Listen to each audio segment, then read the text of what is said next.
아버지 하나님 감사드립니다. 우리 안에서 선한 일을 시작하신 그 주님 앞에 우리가 나아갑니다.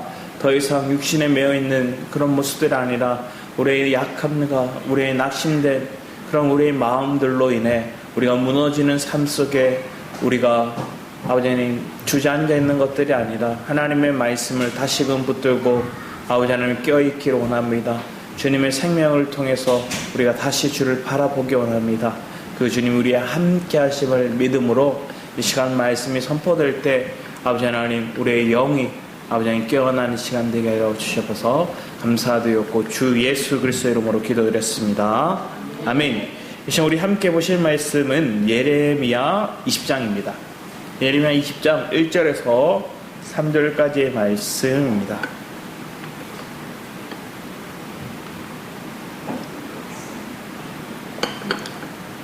예레미야 20장 말씀입니다. 예레미야 20장 1절에서 3절까지의 말씀, 예레미야 20장 1절에서 3절까지의 말씀 우리 함께 읽도록 하겠습니다. 시작. 임멜의 아들 제사장 바스을은 여호와의 성전의 총감독이라. 그가 예레미야의 이 일 예언함을 들은지라. 이에 바스울이 선지자 예레미야를 때리고 여호와의 성전에 있는 베냐민 문 위층에 목에 씌우는 나무 고랑으로 채워두었더니 다음날 바스울이 예레미야의 목에 씌우는 나무 고랑에서 풀어주매 예레미야가 그에게 이르되 여호와께서 내 이름을 바스훌이라 아니하시고 마골 및 사빕이라 하시느니라. 아멘. 어렵죠? 마골 및 삽입. 우리가 잘 쓰지 않는 언어죠. 오늘 시작의 말씀을 보면 지난주 말씀에 또 지지난주 말씀에서 보면 주님은 토기장이에 대해서 얘기를 하셨고 그 토기장이가 하나님께서 때로는 그 깨진 옹기를 가져다 놓은 것이 어디냐? 흰놈의 아들의 골짜기라고 얘기했어요. 그 흰놈의 아들의 골짜기에서는 끔찍한 일들이 일어났었죠. 그러니까 이 모든 장면들이 이스라엘 백성들, 유다 백성들이 하나님 앞에 범죄함을 드러냈고 그 하나님의 범죄함을 통해 하나님께서 그들에게 재앙이 있을 것임을 보여주신 거예요. 그런데 그 장면을 얘기하는 그 예언을 하는 것들을 누가 들었는가 이렇게 보면 오늘 임멜의 아들 제사장 바스울이라는 제사장이 그 사람이 뭘 했느냐? 성전의 총감독이라고 얘기했다는 거예요. 근데 이 사람이 그 얘기를 들었어요. 예레미야가 하는 예언을 들은 거예요. 토기장에 대한 얘기를 들었고 그리고 그 흰놈의 아들의 골짜기에서 일어날 그 재앙에 대한 메시지를 들었어요. 자, 놀라운 사실은 오늘 시작 시점에 이 사람 바스울의 이름의 뜻을 보면 이 이름의 뜻은 세력을 확장할 자 이러면서 세력을 확장할 자 그리고 자유케 할 자 풀리게 하리라 뭐 이런 의미를 가졌어요. 그러니까 확장되고 풀리고 자유케 한다는 건 뭐예요? 축복의 메시지죠. 잘 된다는 거야. 여러분 누군가의 새집 방문할 때 뭐 사들고 가죠? 휴지 들고 가잖아요. 휴지 이름 뭐예요? 잘 풀리는 이제 막 그런 거 사가요. 그러니까 이 사람 말은 이렇게 표현하는 게 바스울. 근데 이 사람의 행동하는 것들을 보면 악하죠. 이 사람의 행동하는 모습을 보면 약점을 딱 잡고 뭐 하는 걸까요? 이 예레미야를 사실은 제사장 총감독쯤 되면 밑에 부리는 사람들이 많아요. 그 사람들 통해서 뭐 매를 때리든지 아니면 그렇게 해도 되는데 뭐요? 직접 때리는 거예요. 다른 원어적인 성경에 보면 직접 때렸다는 것도 있고 또 어떤 사람들은 시켰다는 사람도 있는데 아무래도 직접 때린 것 같아요. 그의 이름은 분명히 세력을 확장할 자인데 그는 뭘 하고 있어요? 누군가를 위협하고 다 몰래 예레미야가 뭘 예언하나 무슨 말을 하나 듣고 꼬투리를 잡는 거예요. 그 꼬투리를 딱 잡고 그걸 가지고 이 사람을 감옥에 가두고 하는 거야. 여러분 정치인들 청문회 보세요. 무슨 말 하나 꼬투리 잡고 있는 거 안 보여요?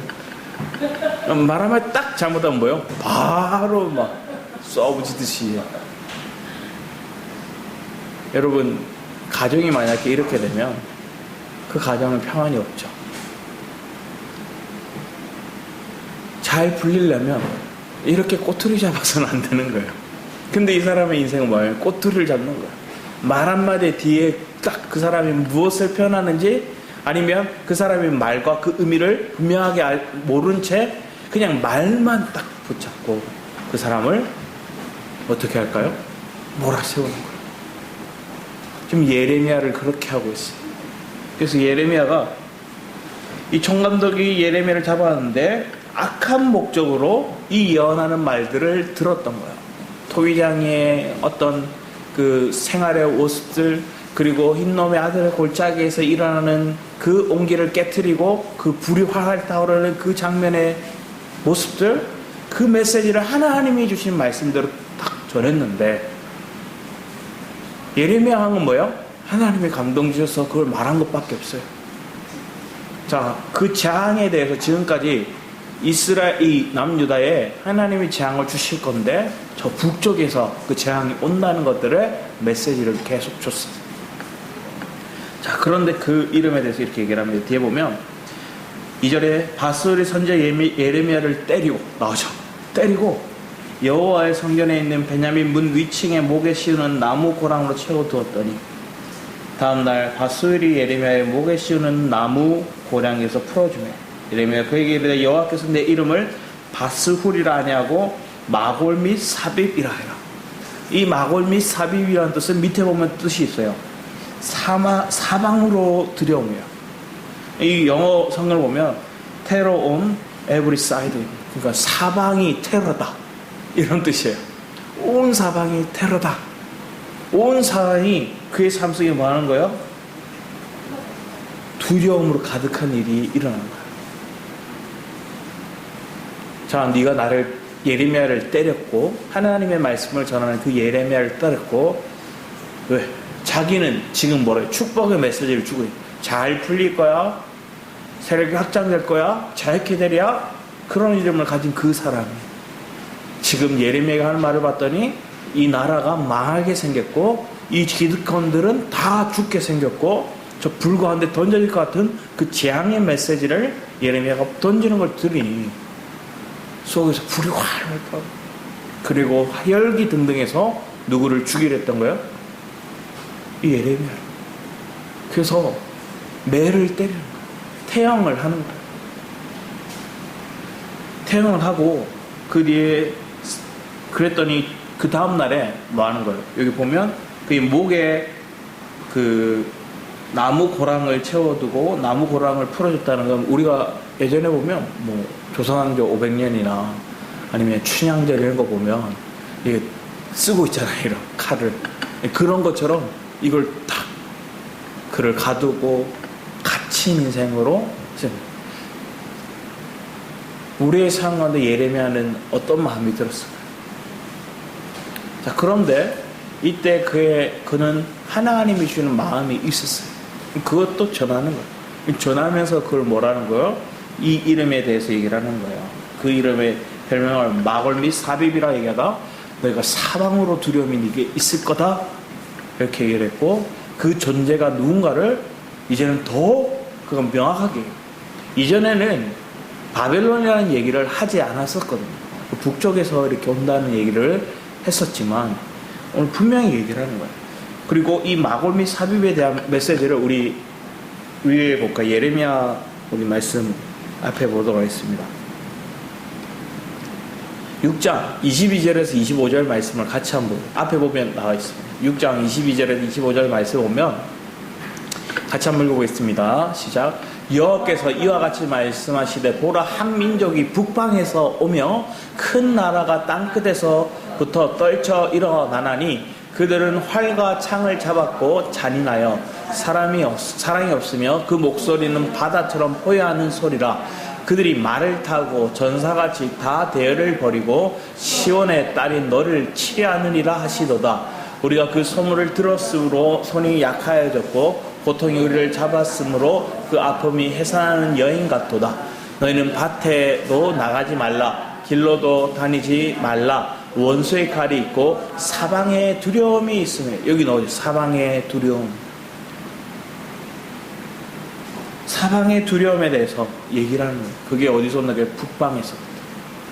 그 북방에서 그 민족이, 한민족이 일어나 그들이 병거와 그들이 무기를 가지고 활과 창을 가지고 잔인하게, 그들은 사랑이 없이 큰 목소리로 포효하면서 우리에게 달려온다. 그게 우리를 사방의 두려움으로 우리를 몰아셉니다. 이 메시지를 지금 6장에 얘기했는데 오늘 그 이름을 누구한테 주는 거예요? 이 제사장 바스훌에게 다시금 주는 거예요. 그렇게 얘기를 해갖고 4절 말씀에 이렇게 했죠. 여호와께서 이와 같이 말씀하시되 보라 내가 너와 내 모든 친구에게 두려움이 되게 하리니 그들이 그들의 원수들의 칼에 엎드러질 것이요 내 눈은 그것을 볼 것이며 내가 온 유다를 바벨론 왕의 손에 넘기리니 그가 그들을 사로잡아 바벨론으로 옮겨 칼로 죽이리라. 분명하게 바벨론이라는 단어가 실제적으로 이 가문이 나중에 바벨론을 포로되어가요. 이 가문뿐만 아니라 많은 유다의 백성들 그들이 바벨론에 끌려가게 되죠. 그걸 실제적으로 더 구체적으로 이제 바벨론이라는 이름까지 탁 얘기해 주는 거예요. 이전까지는 바벨론을 얘기 안 했고 북방 이렇게 얘기했거든요. 바벨론이 와서 너를 포로되어 너를 잡아가고 네가 고통하는 때가 올 거다. 네가 두려워하는 때가 올 거다. 얘기를 하고 6절에 이렇게 얘기를 합니다. 바수라 너와 내 집에 사는 모든 사람이 포로되어 옮겨지리니 내가 바벨론에 이르러 거기서 죽어 거기 묻힐 것이라 너와 너의 거짓 예언을 들은 내 모든 친구도 그와 같으리라 하셨느니라. 이 사람이 거짓 예언을 얘기합니다. 이름 자체가 거짓 예언이에요. 뭐하는 거 세력이 확장되리라 잘 풀리라 자유케 되리라 이런 메시지를 주고 있는데 뭐하는 거예요? 축복을 막 전하고 있는 거예요. 우리가 오늘날에도 이렇게 하는 데가 많죠. 보통 기도원 같은 데 가면 뭐예요? 그 사람을 두렵게 만드는, 위협하게 만드는 그런 것들이 있을 수 있어요. 왜 그럴까요? 그렇게 해야 지갑이 잘 열리거든요. 무서워요. 일단은 사람은 두려운 하나님을 그들에게 인식시켜서 그 두려운 하나님 앞에 그가 대신해서 기도해주고 대신해서 뭔가 용서를 구하고 대신해서 뭔가 그 문제에 대해서 해결해 줄 것 같은 그런 뉘앙스를 해요. 그러면 뭐하는 거예요? 이 사람은 홀딱 넘어가는 거예요. 그러면 그 사람은 이제 하나님과 하나님은 일단 무섭고 그러니까 하나님 가까이 가기 싫으니까 누구를 통해서 저 기도하는 사람 저 사람을 통해서 만나려고 하는 거예요. 오늘날 와서는 또 조금 바뀌어서 목사자의 메시지가 그럴 수 있는 거예요. 말씀을 전하지만 그 말씀의 메시지 중에서 막 강화적으로 얘기하는 목소리를 줬어요. 자, 그런데 이것만 문제가 아니라 오늘은 뭘 얘기하는 거예요? 축복만 얘기하는 거예요. 잘 될 거라 얘기하는 거예요. 하나님은 심판을 얘기했는데 하나님의 예언은 하나님 예레미야를 통해서 이 백성이 범죄하였고 그들을 하나님이 만군의 여호와가 저 적에게 그들을 넘겼다. 이렇게 얘기하시는데 그러면 이들은 하나님 앞에 뭘 해야 되는 거예요? 엎드려 긍휼을 구해야죠. 하나님 앞에 엎드려서 하나님 나의 범죄함을 터여놓고 자복하고 다시 하나님 회복해 해달라고 하나님 긍휼을 달라고 이렇게 엎드려야죠. 다윗은 나단 선지자가 그가 밧세바를 범하는 장면 속에서 우리아를 죽음으로 내몰았고 그리고 그 범죄하는 가정들 이 장면들에 대해서 하나님께서 양의 비유로서 비춰주죠. 그런 악한 사람이 어디 있습니까? 그 사람 내가 당장 내가 벌합니다 얘기를 했어요. 다윗이. 근데 나단이 얘기해요. 그 사람이 바로 당신입니다. 바로 엎드려요. 바로 옷을 찢고 긍휼을 구해요. 그리고 그 일로 인해서 지금 그 밧세바에게 잉태된 그 자녀가 죽을 거라고 예언을 들어요. 자, 그 죽는다는 예언을 듣고 난 다음에 다윗은 뭐 했을까요? 더 통곡하면서 기도해요. 결국은 자녀가 죽어요. 사람들은, 신하들은 뭐 했어요? 다윗이 저렇게 마음 쓰는데 뭐 할까요? 말을 이미 죽었는데 죽었다고 소리를 못 하는 거예요. 상심이 더 클까봐. 그런데 결국은 다윗이 낌새를 보니 이상해. 그럼 물어요. 죽었다 얘기를. 그때 어떻게 해요? 그 재앙이 실제로 일어났고 그 재앙이 끝났으면 그걸로 인해서 낙담하는 게 아니라 다 툭툭 털고 다시 정상생활로 돌아 하나님 앞에 예배하고 바른 통치권을 행사해요. 우리의 삶에도 그래요. 하나님이 우리에게 재앙과 하나님의 심판이 있다고 해서 하나님 우리를 사랑하지 않는다는 게 아니에요. 하나님이 우리의 불순물을 드러난다고 해서 우리를 사랑하지 않는 게 아니에요. 하윤아, 아빠가 너를 혼낸다고 해서 너를 사랑하지 않는 게 아니야. 알겠지? 할렐루야. 때로는 우리는 뭐 할 수 있어요? 혼낼 수도 있고 벌을 세울 수도 있고 큰 소리 낼 수도 있지만 그 바탕에는 뭐가 있어요? 전제적인 마음에 사랑이 있는 거예요. 하나님도 그렇게 우리에게 얘기하는 거예요. 무섭게 엄한 말로, 그리고 너 이거 안 하면 너 용돈 깎는다, 이거 안 하면 너 벌 서고 있는다, 뭐 이렇게 얘기를 하면 우리가 무섭게 느껴져. 근데 우리가 나중에 이렇게 해요. 우리 아빠 나 혼 안 내는데, 우리 아빠 내게 잘해주는데, 사랑만 주는데, 그러면 그게 착각이죠. 왜? 엄하게 나오는데 하나님은 사랑의 하나님이시기도 하지만 공의의 하나님이시고, 그 하나님의 공의에 맞게끔 행동하지 않으면 하나님은 우리를 다루실 수밖에 없는 거예요. 그 의미에 대해서 모르니까 제사장들은 거짓으로 자기 말로 예언을 하기 시작하는 거예요. 예레미야는 하나님의 마음을 아니까 하나님의 말을 그대로 전했던 거예요. 그러니까 사람들의 입술에는 뭐가 좋아요? 축복이고 사랑이고 하나님께 우리를 긍휼히 여기시고 이것만 좋은 거예요. 근데 이쪽에는 뭐예요? 하나님 우리를 그 사랑하시지만 하나님의 공의로 우리를 다루실 부분에 대해서는 엄하게 말해요. 그게 하나님의 카리스마죠. 하나님의 인격이 우리의 삶 속에 다가와서 그분을 우리가 사랑하고 편하고 가까이 대할 수 있지만 반면에 또 뭐 하는 거예요? 그 하나님을 우리가 존귀 여기고 그분을 존경하고 그분에 대해서 경외감을 느끼는 거예요. 이게 무너져 버리면 우리는 뒤집지 않는 전병과 같은 거예요. 어떤 사람은 너무 무서워가지고 하나님 이렇게 하고, 어떤 사람은 하나님 사랑과 근육밖에 없다 얘기를 하면서 축복만을 그들은 얘기를 하고, 우리는 하나님이 우리에게 어떠한 삶을 허락하시니까, 그래서 하나님은 나에게 가장 좋은 것을 주시는 분이심을 우리가 믿으시기 바랍니다.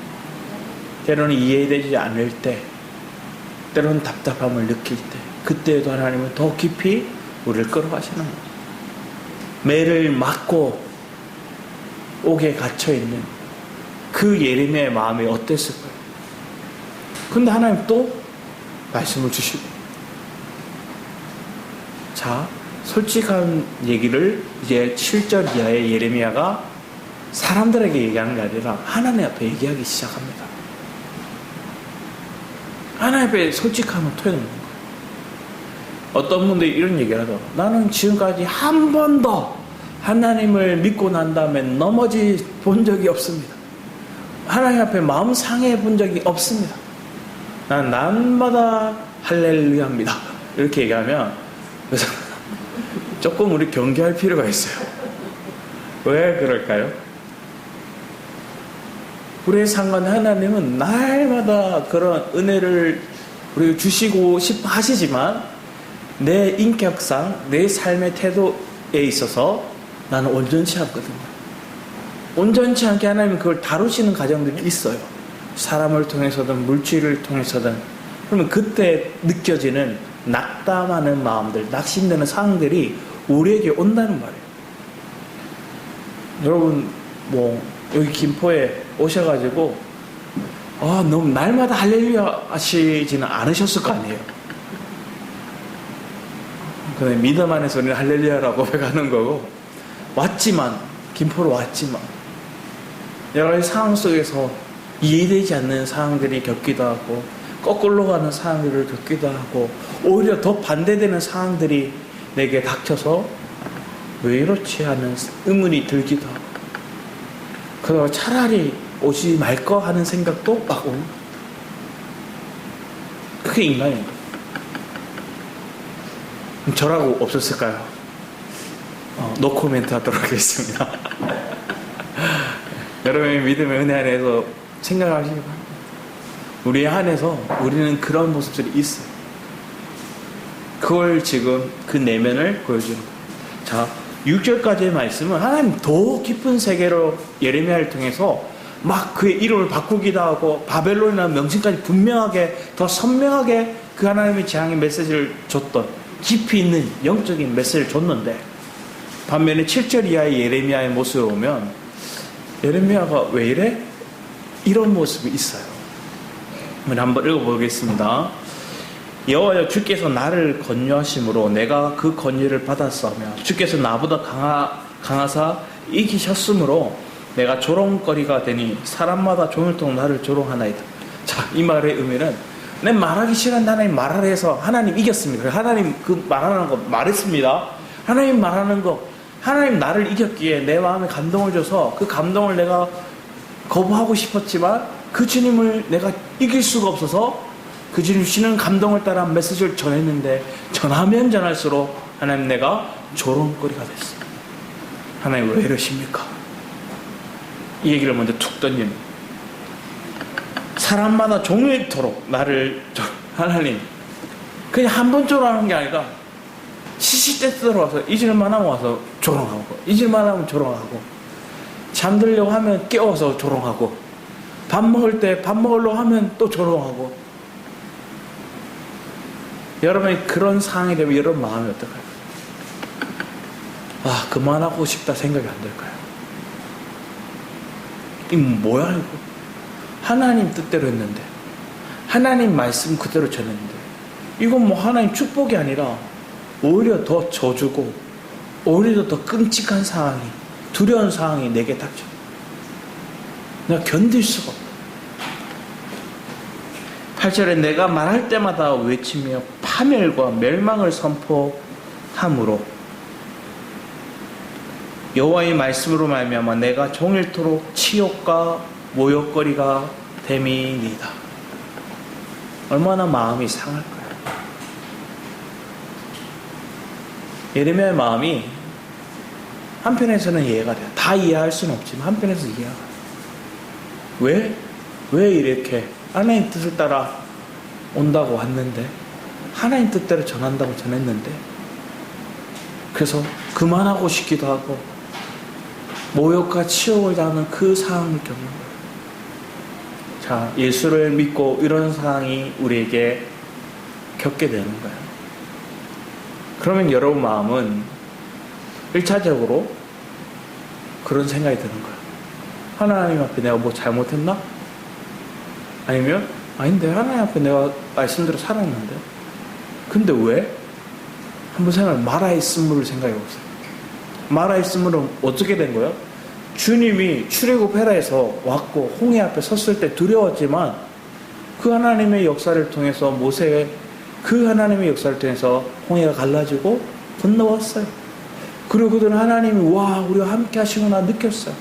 그리고 저 애굽의 군대는 수장되는 걸 보면서 하나님이 정말로 전능하신 하나님, 그분이 승리자구나 하면서 찬양을 막 하고 하나님의 음성을 따라 하나님의 인도를 따라 빠른 길, 지름길도 있었지만 가지 않고 쭉 내려와요. 그런데 3일이 지나지 않아 그들이 가지고 있는 물은 떨어졌고 어디에도 강이나 샘이 보이지 않았어요. 그럼 저 멀리 물이 보이는 거야. 와 하고 튀어가서 마셨더니 쓴물이에요. 그때 조금이나마 참았던 내 감정이 폭발해서 욕이 나고 원망이 나고 막 쏟아져요. 자, 여러분 한번 생각해보세요. 이런 배은망덕한 백성이 있나? 이렇게 생각할 수도 있지만 우리의 신앙의 여정, 우리가 똑같이 그 길을 밟았어요. 내가 하나님 은혜를 겪고 하나님의 살아계심을 경험하고 하나님 위해 살겠습니다 하고 하나님 더 이전의 방식, 세상의 방식이 아닌 주님이 원하는 뜻을 따라 살겠습니다 막 했어요. 그 어떤 사람은 술도 끊고 그리고 주일에 뭐 장사하던 것도 끊고 자기 나름대로 하나님 앞에 이제는 결단해서 11조 생활도 하고 막 했어요. 그랬더니 물질이 더 어려워지기 시작하고 장사가 더 안 되기 시작하고 주변의 사람들은 조롱하기 시작하고 그러니까 내가 처음에는 은혜 받은 게 있으니까 참다가 뭔가 더 큰 문제가 빵 터져버리니까 그때 못 참아 하나님 앞에 막 따지기 시작하고 아니면 목회자한테 막 욕을 하기 시작하고 아니면 나를 전도했던 그 영적인 사람에게 지도자에게 막 따지고 그게 우리의 신앙 여정 속에 곳곳에 있더라고요. 근데 오늘 예레미야는 더 깊은 영성 안에서 하나님의 말씀 계속 대원했어. 하나님의 말씀 대원했어. 사실은 이 말씀을 지금 저에게 전달하면 저도 두려워서 못 전할 것 같아요. 하나님이 말씀하십니다. 이 나라가 망할 겁니다. 이 나라가 저 북방 중국이나 러시아한테 우리가 침공을 받아서 이 나라가 다 망하고 이 백성들이 많이 죽고 포로로 잡혀갈 겁니다. 더 이상 하나님 앞에 우리가 전쟁에 승리케 해달라고 기도하지 마세요. 우리 다 질 겁니다. 이 얘기를 만약에 저보고 하라 하면 너무 못할 것 같아요. 근데 예레미야는 했어요. 하니까 뭐예요? 조롱당하고 감옥에 갇히고 매를 맞고 뺨을 맞고 침을 뱉고 조롱거리가 돼요. 나중에 보면 어떤 상황이라는 거 한번 보세요. 뒤에 말씀에 이렇게 얘기해요.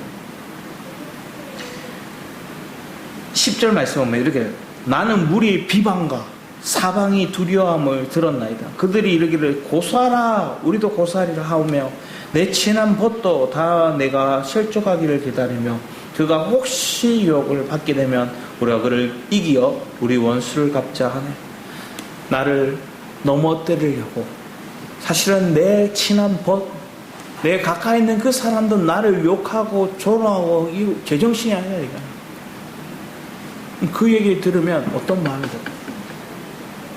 너무나 속상하고 너무나 붕괴할 수 있는 상황들이 일어나는 거예요.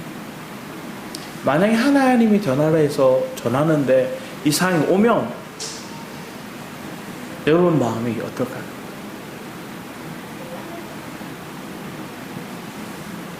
그런데 이렇게 하는데 9절 말씀이 있어요. 9절 말씀 우리 같이 한번 읽어보겠습니다. 시작. 내가 다시는 여호와를 선포하지 아니하며 그의 이름으로 말하지 아니하리라 하면 나의 마음이 불붙는 것 같이 골수에 차묻히니 답답하여 견딜소. 뭐 하는 거예요? 내 안에 계신 영이 그 영 안에 내 안에서 내가 입술로는 내 마음 먹기는 다시는 하나 봐라. 다시는 안 할 거야. 다시는 교회 하나 봐라. 또 왔어요. 또 말씀을 들어요. 또 간증을 해요. 예전에 재미난 일이 기억이 나는데 주일학교 아이였어요. 좋은 학교 아이인데 뭔가 선생님한테 불만이 있었어요. 선생님과 또 다른 친구한테 막 불만이 쌓이니까 자기 오빠한테 가서 얘기를 해요. 오빠 우리 이제 집에 가자. 이제 교회 끊자. 이렇게 얘기하는 거예요. 교회 끊자. 이거. 하얘 나이 좀 됐을 때야. 그 꼬맹이가 뭔 마음이 상했는지 오빠 집에 가자. 이제 교회 끊자. 이렇게 하면서 막 씩씩대면서 가는 거예요. 다음 주 왔어요. 잘 다녔어요. 누구라고 실명은 거듭하게 여러분도 아시는 인물이에요. 우리의 마음 가운데 하나님은 이렇게 우리의 삶을 다루고싶어요. 내가 하나님의 영 안에 있으면 사실은 나를 보면 또 상황을 보면 안 하고 싶어요. 그만하고 싶은 생각이 들지만 또 내 안에 주님의 은혜가 있으면 또 말하게 하시는 거예요. 저는 이런 경험을 여러 번 했거든요. 전에는 사랑하는 친구의 죽음 앞에 그런 마음이 있었어요. 내가 이렇게 슬픈데 내가 사람들 앞에 찬양 인도하고 막 빠른 찬양, 기쁜 찬양도 하고, 그게 맞나? 내 감정은 지금 너무 슬픈데? 근데 하나님께서 그때 막 찬양도 하고 있는데, 그날 친구를 이제 장례를 치르고 와서 첫 주였거든요. 그걸 콘티를 뽑는데도 너무 힘들었어요. 그리고 차인들 하고 있는데 그런 마음이 갑자기 드는 거예요. 친구가 죽었는데 이건 뭐 기쁜 찬양하고 박수치고 그게 되나 하는 마음이 막 드는 거예요. 근데 그때 그게 진짜 항상이었는지 지체가 있었는지 모르겠는데, 예전에 제가 이 마산순복음교회 엘베르기에 왔을 때 함께 했던 형이 있는데, 그 형은 너무 친하게 지냈는데 그 형이 나중에 떠났어요, 교회를. 근데 차인도 하고 있는데 그 형이 와서 앉는 거예요. 그러니까 그 모습 보니까 제 마음이 다시 깊은 거예요. 그러면 더 영안의 사람은 막 찬양이 되더라고요. 우리의 상황 속에서 내가 견디지 못할 때 하는 그런 일을 하죠. 그런 일도 있어요. 말씀을 전할 때도 그래요. 하나님, 내가 이 꼬라지로 말씀 전하는 게 맞습니까? 하나님, 내가 상황이 이러이러한데 내가 이런 모습으로 성도들에게 메시지를 전하는 게 맞습니까? 하고 연민에 빠지고 낙담이 드는 상황이 있을 때요. 그러니까 내 밖의 상황은 도저히 감당이 안 되고, 그치만 말씀을 전해야 되고, 그러면 설교도 준비가 안 돼요. 그럼 뭐 하고 있을까요? 성경을 읽긴 읽어요. 근데 1초의 영감으로 뿅 하고 막 말씀이 풀리고 막 연달아 말씀이 연결되는 게 아니라 아무런 감감 없이 주님 하고 있는,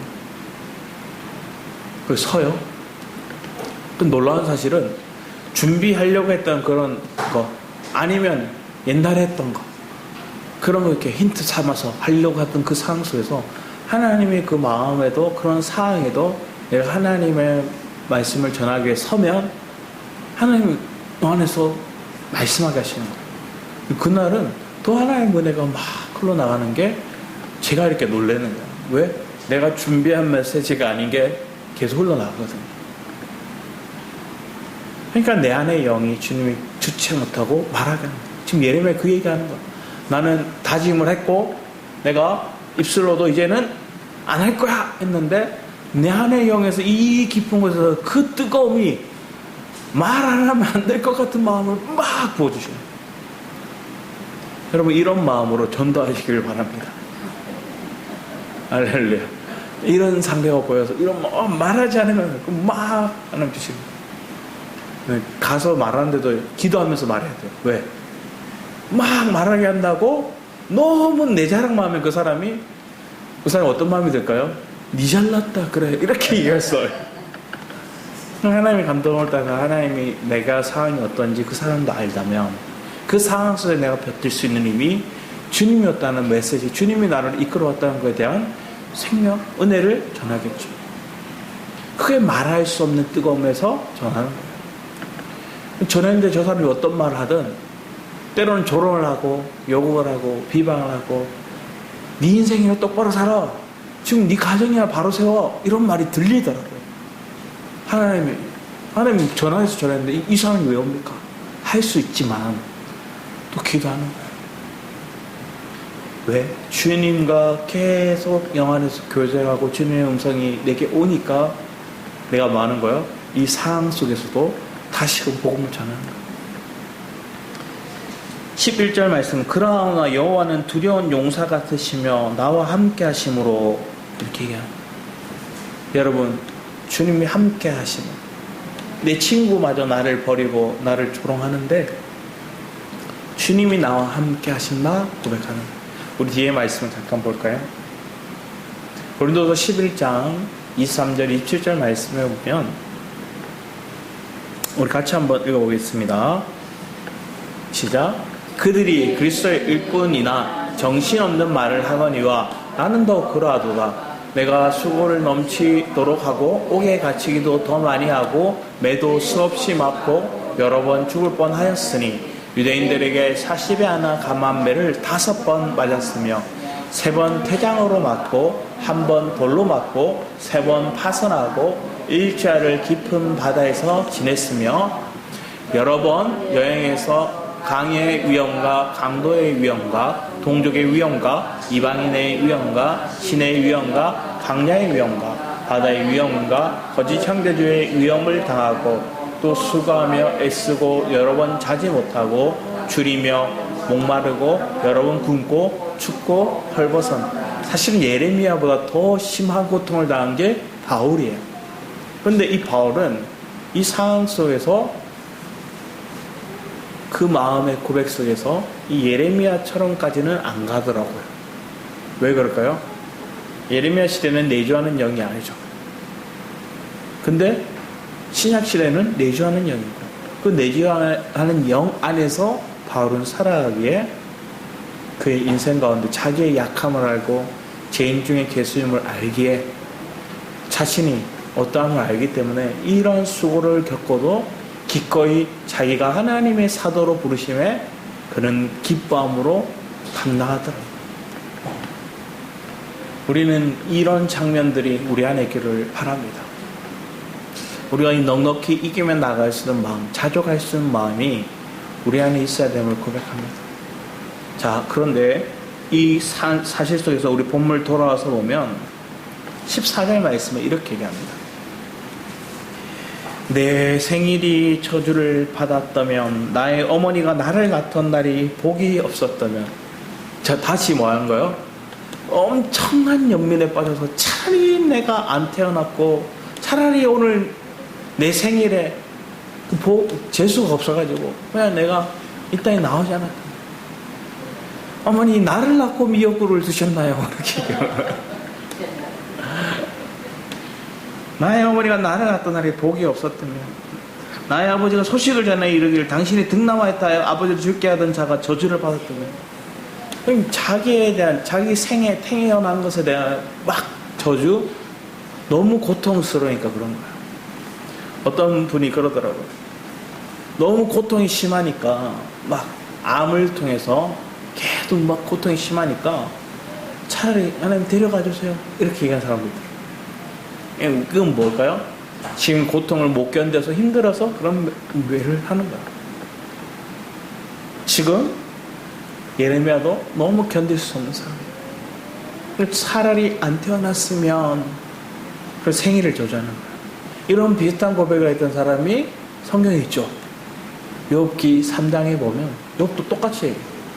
엄청난 비극이 일어나요. 한순간에 자기 자녀들이 죽고 자기들의 어떤 가지고 있던 양떼 어쩌면 그 가축들도 다 죽어버리고 자기 몸에 전염병이 피부병이 막 생기고 끔찍한 일들이 겹겹이 쌓이니까 욥이 3장에 그 전까지는 하나님 앞에 원망하잖아.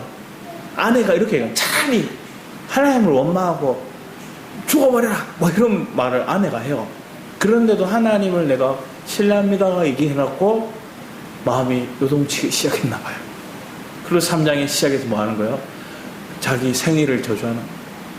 그럼 쭉 길게 3장에 쭉 보면 1절 이하에 보면 자기 태어난 것들에 대한 원망을 이 내용은 의미는 뭐가 있어요? 직접적으로 하나님에 대한 모욕은 못하지만 하나님이 나를 태어나게 했고 하나님 내게 사명을 준 그 하나님에 대한 원망의 모습 속에 극한의 자기의 표현이 뭐예요? 내가 태어나지 않았으면 내 어머니가 미역국을 안 드셨으면 내 아버지에게 소식을 등남하였다는 소식을 전하는 사람이 저주를 받았으면 이 얘기를 하는 거예요. 얼마나 마음이 심적으로 무겁고 힘든가를 얘기하는 거예요. 자, 이런 상황이 오면 사람들은 뭐 하나님의 복음 전하는 사람이 그런 경험을 갖고 잘못된 사람이 지금 예레미야 이 사람을 보고 예레미야 이거 욕하는 사람은 그 사람 잘못 살아가는 거야. 그 사람이 진짜 하나님을 경험해보지 못한 걸 수도 있어요. 이 심정을 이해할 수 있는 것. 우리 뒤에 말씀을 잠깐 보겠습니다. 민수기 11장 말씀에 오면 모세가 얘기를 하는데 모세가 이스라엘 백성들을 이끌고 가는데 이 백성들을 깨닫게 하기 위해서 자꾸만 하나님의 말씀을 전하고 하나님의 은혜도 끼치고 구름 기둥 불 기둥 반석에서 물을 주기도 하고 매출하기 때를 통해 그들을 먹이도 하고 막. 자, 그런데 지금 그 장면을 있기까지 11장 12절 말씀 15절까지 같이 한번 읽어보겠습니다. 시작. 모세가 여호와께 여짜오되 어찌하여 주께서 종을 괴롭게 하시나이까? 어찌하여 내게 주의 목전에서 은혜를 잊게 아니하시고 이 모든 백성을 내게 맡기사 내가 그 짐을 지게 하시나이까? 이 모든 백성을 내가 배웠나이까? 내가 그들을 낳았나이까? 어찌 주께서 내게 양육하는 아버지가 젖먹는 아이를 품듯 그들을 품에 품고 주께서 그들의 열조에서 맹사신 땅으로 가라 하시나이까? 이 모든 백성이 줄 고기를 내가 어디서 얻으리까? 그들이 나를 향하여 울며 이르되 우리에게 고기를 주어 먹게 하라 하는즉 책임이 심히 중하여 나 혼자는 이 모든 백성을 감당할 수 없나이다. 주께서 내게 이같이 행하실진대 구하옵나니 내게 은혜를 베푸사 즉시 나를 죽여 내가 고난당함을 내가 보지 않게 하옵소서. 모세가 지금 얘기하는 거예요. 하나님, 차라리 저것들이 나보고 고기 내놔라는데 하나님, 내가 저 고기 어떻게 먹입니까? 내가 저들을 위해서 내가 저들을 낳았습니까? 이렇게 막 하나님 앞에 얘기하다가 사실은 모세 어땠어요? 내가 이 백성들을 멸하고 너 한 사람을 세울게 할 때 하나님 저 이방인들에게 하나님이 하나님의 자녀들을 백성들을 불러다 강야에 죽였다는 소리를 듣기 원하시면 차라리 내 이름을 생명체 지우더라도 저들을 살려달라고 했던 그 모세가 하나님 이것들 정신 못 차립니다. 이것들 지금 하나님 만나도 주고 반석에 물도 줬는데 지금 고기 내놔라고 얘기해요. 도저히 감당 안 해. 차라리 나를 죽여주십시오. 모세가 이 얘기하는 거예요. 뒤에 보면 엘리야에 대해서 얘기를 합니다. 우리 뒤에 말씀 볼까요? 열왕기상 19장 말씀인데 열왕기 19장 2절에서 5절 말씀 같이 한번 읽어보겠습니다. 시작.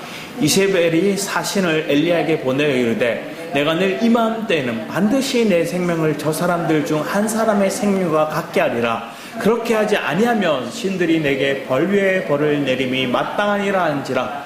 내가 이 형편을 보고 일어나 자기의 생명을 위해 도망하여 유다에 속한 베엘세바에 이르러 자기의 산을 그곳에 머물게 하고 자기 자신은 광야에 들어가 하루길쯤 가서 한 로덴 나무 아래에 앉아서 자기가 죽기를 원하여 이르되 여호와여 넉넉하오니 지금 내 생명을 거두시옵소서. 나는 내 조상들보다 낫지 못하니이다 하고 로덴 나무 아래에 누워 자더니 천사가 그를 어루만지며 그에게 이르되 일어나서 먹으라 하는지. 자, 엘리야도 지금 이 앞에 뭐 하느냐? 바알과 아세라 850명의 제사장과 영적 싸움의 승리한 거예요. 가뭄을 통해서 비가 오지 않음을 통해서 누가 참신이냐? 바알이 참신이냐? 하나님이 참신이냐? 850대 1의 대결에서 승리했어요. 그리고 백성들에게 저들을 죽으라 하고 그 바알의 제사장들을 죽였어요. 그 얘기를 이세벨이 들어요. 이세벨이 붕괴하여서 뭐 하는 거예요? 저 지금 한번 생각해 보세요. 참 하나님이 누구인지 엘리야를 통해 봤어요. 그럼 그 하나님 법대야 되는데 자기 제사장들 죽였다고 이 엘리야 죽여버릴 거야. 내가 맹세하고 얘 안 죽으면 안 된다고 막 이렇게 해요. 근데 그 얘기를 사실을 통해 듣고 난 엘리야가 듣자마자 이세벨의 말에 벌벌벌벌 떨기 시작해요. 그러면 도망갔는데 어디냐? 브엘세바로 갔대요. 그 브엘세바가 어디냐? 이스라엘에 있으면 맨 남쪽이에요. 도망하여서 이스라엘 끄트머리까지 왔어요. 그리고 산대로 왔다가 거기 있어도 불안해. 그래서 산 보고는 거기 있으라고 자기는 광야로 그냥 나가버려요. 그리고 로덴 나무 아래 숨어가지고 크지도 않는 나무에 볼품없는 나무에 숨어가지고 그늘 피하면서 차라리 주님 죽여주세요 하고 얘기하고 있는 거예요. 얼마나 한심해 보일 수 있을까요? 근데 하나님은 천사를 통해서 뭐 하는 거예요? 여기서 위로가 되는 게 너무나 낙심돼서 하나님 죽여달라고 했는데 뭐예요? 세상 말로 자빠져 자요. 그냥 막 낮뛰어 막 악을 쓰고 있다가 지쳤는지 잠들었어. 그랬더니 천사가 와서 등을 어루만져주는 거예요. 어루만져주면서 일어나서 이거 먹어 하고 먹을 거 제공하는 거예요. 나중에 까마귀를 통해서 제공해요. 뒤에 보면 또 어루만진다 얘기해요. 여러분이 넘어졌다고 해서, 여러분이 낙담했다고 해서 너 이거 못 써먹겠다, 차라리 나가지고 너 이제 내 자식 아니야, 너 이제 안 쓸 거야, 이렇게 얘기하지 않고 가장 바닥을 치는 그 상황 속에서 주님은 어루만지시고 주님은 양식을 우리에게 공급해 주시고, 하나님의 말씀이 우리에게 그렇게 부어지더라고요. 저도 수없는 많은 무너짐과 약함 속에 하나님의 어루만짐이 있었기에 다시 또 일어나 또 말씀을 전하는 거예요. 두렵고 떨려요. 내 처지를 저 사람들이 알면 어떡하지? 그러면 여기 못 앉아있을 텐데. 사단이 그렇게 막 참수하는 소리도 들어요. 여러 가지 어려운 상황 속에서 지금 이러고 있는 게 맞나 하는 그런 상황들. 근데 주님이 또 말씀을 통해, 은혜를 통해 하나님 앞에 엎드려 기도하다 보면 하나님 위로가, 어루만짐이 우리 10년간 누리는 거예요. 또 상황이 겹치면 또 어떻게 해요? 또 깜짝 놀래요. 그게 왜? 저러다 주님 어루만져서 또 누군가 얘기를 하면 어떡해요? 그래서 나중에 사실은 이 엘리야가 유다로 못 들어가고 저 돌아가지고 또 이방 나라로 가요. 그게 우리의 실제. 자, 그럼 다윗은 어땠을까요? 우리 시편 말씀을 뒤에 보겠습니다. 다윗은 이렇게 얘기를 해요. 내 영혼아, 내가 어찌하여 낙심하며 어찌하여 내 속에 불안해하는가? 너는 하나님께 소망을 두라. 그가 나타나 도우심으로 말미암아 내 하나님을 여전히 찬송하리라. 오늘 여러분의 마음 가운데 이 은혜가 있기를 축복합니다. 자신의 입을 성은아, 내가 어찌하여 낙심하며 어찌하여 내 속에 불안해하는가? 너는 하나님께 소망을 두라. 여러분, 여러분의 삶 속에 여러분 자신 소망 두잖아요. 여러분의 배우자께 소망을 두고, 여러분 자녀에게 소망을 두고, 여러분 부모에게 소망을 두지 마세요. 예전에 한 얘기를 들었어요. 요즘 청년들에게 물어봤어요. 너는 비전이 뭐니? 너는 꿈이 뭐니? 물어봤어요. 그래서 한 친구 이렇게 얘기하는 거예요. 제 꿈은 재벌 2세입니다. 재벌 2세? 그러면 이 친구 이렇게 얘기하는 거예요. 그런데 우리 아버지가 돈을 벌지 않습니다. 노력하지 않네요. 자기함을 수고하는 게 아니라 자기는 편안하게 재벌 2세가 되어서 땅땅을 누리고 싶고, 그러기 위해서 자기 아버지가 열심히 돈을 벌고 사업을 하고 재벌이 돼야 돼요. 우리의 마음 가운데 하나님께 소망을 두라. 그런데 이 장면이 우습게 느껴지지만 신앙 안에서는 이게 우리의 믿음이 되어야 돼요. 뭘 얘기할까요? 우리는 하나님의 자녀고 하나님의 기업을 의지합니다. 하나님이 우리의 오너십니다. 하나님이 우리의 아버지시고 그분이 다 만들어주시고 세워주십니다. 나는 주님의 재벌이십니다. 그러면 주님이 다 이루신 거 믿는 거죠. 그럼 주님이 세워가실 은혜를, 우리가 그 소망을 바라볼 줄 믿습니다. 시편 뒤에 말씀을 보면 32편 4절에 6절 말씀도 보면 우리 같이 한번 읽어볼까요? 시작. 주의 손이 주야로 나를 누르시오니 내 진액이 빠져서 여름 가뭄에 마름같이 되었나이다. 내가 이르기를 내 허물을 여호와께 자복하리라. 주께 내 죄를 아뢰고 내 죄악을 숨기지 아니하였더니 곧 주께서 내 죄악을 사하셨나이다. 이로 말미암아 모든 경건한 자는 주를 만나 길을 얻어서 주께 기도할지라. 진실로 홍수가 범람할지라도 그에게 미치지 못하리이다. 미국의 텍사스 거기 엄청난 홍수가 왔잖아요. 근데 한 가정이 다 물에 잠겼는데 한 가정만 거기 땅이 말라 있고 옆에 담이 있었어요. 뭘 했냐면 이 사람이 자기 아버지가 그랬다는 거예요. 홍수 오면 담 제발 이렇게 쌓아서 막으면 우리 집 지킬 수 있다. 그게 아버지 말 유언처럼 이렇게 전해요. 형제가 비가 오는데도 계속 쌓았어. 그걸 하니까 나중에 다른 사람들은 자기 집은 물에 잠겼는데 이 사람들까지 도와주는 거예요. 실제적으로 그래서 그 홍수가 왔는데도 범람하지 않아서 그 집이 딱 이렇게 보호되더라고요. 아버지의 말을 따라서 그걸 했어요. 여러분의 삶에도 그래요. 하나님의 말씀을 따라서 내가 기도하는 거예요. 여러분 하나님의 말씀을 기억하기 위해서 뭐가 할까요? 기도하는 거예요. 기도하다 보면 하나님의 말씀에 나라에게 주신 소망의 말씀이 떠오르게 되는 거예요. 재앙 중에도, 홍수 중에도, 그 심판 중에도 하나님의 말씀을 기억하고 하나님 앞에 엎드릴 거예요. 그러면 하나님 지킬 수 있는 지혜를 우리에게 주실 줄 믿습니다. 그런 은혜를 우리가 기억하며 살아가기 원합니다. 우리 좀 시간 많이 지나지만 뒤에 말씀도 계속해서 이어보겠습니다. 고린도전서 9장 16절 말씀에 오면 이렇게 얘기해요.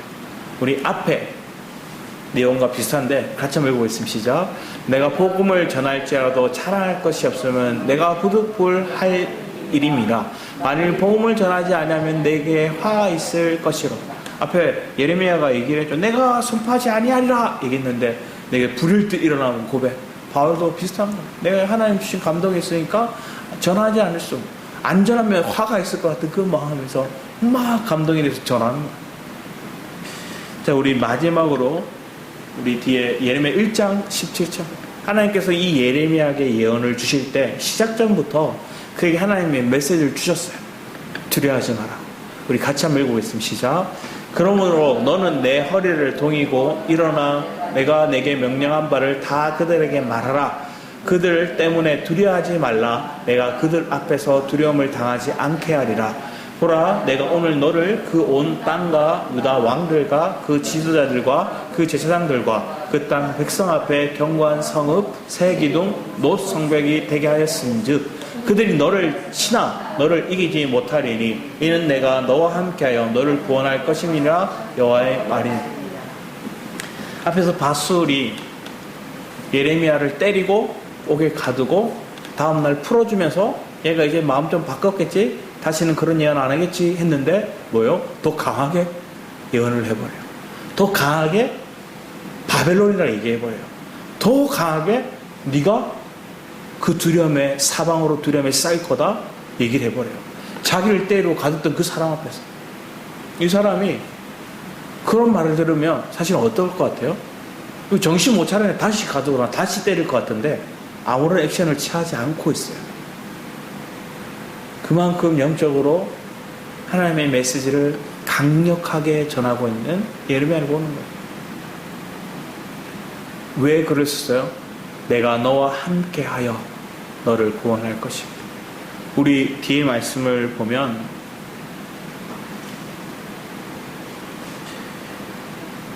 마태복음 28장 20절 말씀에 마태복음 맨 마지막 절이에요. 우리 같이 한번 읽어보겠습니다. 시작. 내가 너에게 분부한 모든 것을 가르쳐 지키게 하라. 볼지어다 내가 세상 끝날까지 너희와 항상 함께 있으리라 하시오. 주님 우리에게 얘기합니다. 내가 너와 항상 함께 있으리라 말씀합니다. 요한복음 16장 말씀도 볼까요? 요한복음 16장 33절 말씀입니다. 시작. 이것을 너에게 이르는 것은 너희로 내 안에서 평안을 누리게 하려 함이라. 세상에서는 너희가 환난을 당하나 담대하라. 내가 세상을 이겼노라. 세상을 이겼노라 주님 선포하시라. 내가 그 이기신 주님이 내가 너와 항상 함께 할게 있다고 말씀하는 거예요. 오늘 저는 이 예레미야 20장 말씀이 제 삶에서 참 많은 은혜가 되었어요. 그리고 여러분이 이해되지 않는 또 그것으로 인해서 낙담되는 상황이 왔을 때 그때도 하나님의 은혜를 갈망하고 주님을 붙들고 나아갈 수 있는 힘이 여호와 나와 함께 하심, 그 주님이 내게 주신 약속의 말씀을 내가 주님과 교제하면서 기도합니다. 자, 여러분이 이 낙담에서 헤쳐나갈 수 있는 게 그건 거예요. 솔직하게 주님 앞에 대화하고 있는 거예요. 지금 예레미야가 주님 앞에 솔직하게 내 마음이 이렇습니다 하고 얘기를 하고 있는 거예요. 근데 내 마음은 그만하고 싶은데 주님 감동 중에 또 말하고 있는 내 자신을 볼 때 얼마나 또 낙심이 돼요.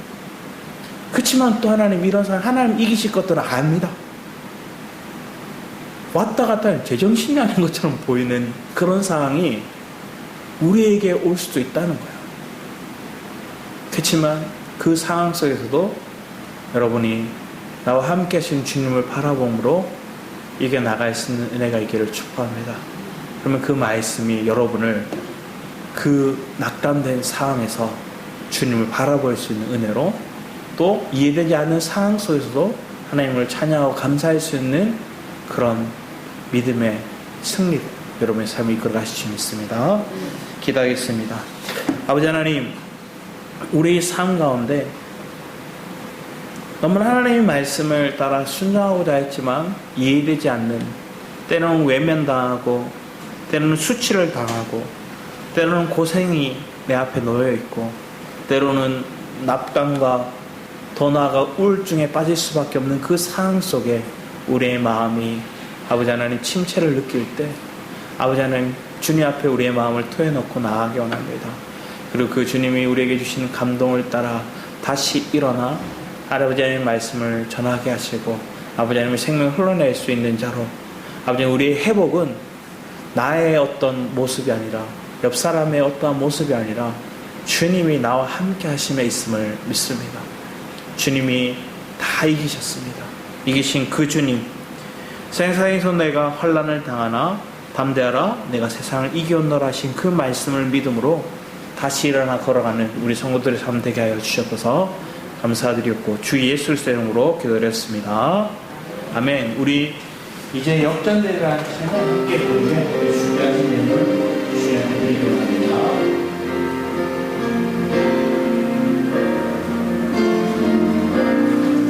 기도를 멈추지 마라. 눈앞의 상황이 마음을 눌러도 원하지 마라. 너의 입을 지켜라. 저는 너의 입을 보고 있다. 마음을 뺏기지 마라. 마음을 뺏기지 마라. 내가 널 도우지 않는다는 소리에 너의 모든 게 불리해도 너는 기도를 계속해라. 너 기도를 멈추지 마.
너 기도를 멈추지 마라.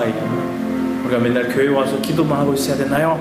이게 아니라 마음으로 주님을 부르는 거죠. 우리가 영 안에서 주님과 24시간 기도하는 시간에 일어나는 거죠. 밥을 먹어도, 걸어갈 때도, 심지어 잠을 잘 때도 영 안에서 기도, 무시로 기도가 우리가 주님을 향한 바라봄이, 주님을 향한 그 초점이 영 안에 있으면 우리가 무시로 기도할 수 있어요. 그런 은혜 안에서 우리가 이해되지 않는 상황 속에서, 낙담되는 그 상황 속에서도 우리가 기도하며 이겨나가는 그 역전의 상황을 우리의 삶을 통해 증거해내는 저 여러분의 삶이 되기를 축복합니다. 그런 마음으로 함께 우리 합심해서 주를 청하고 기도하며 나가도록 하겠습니다. 주여!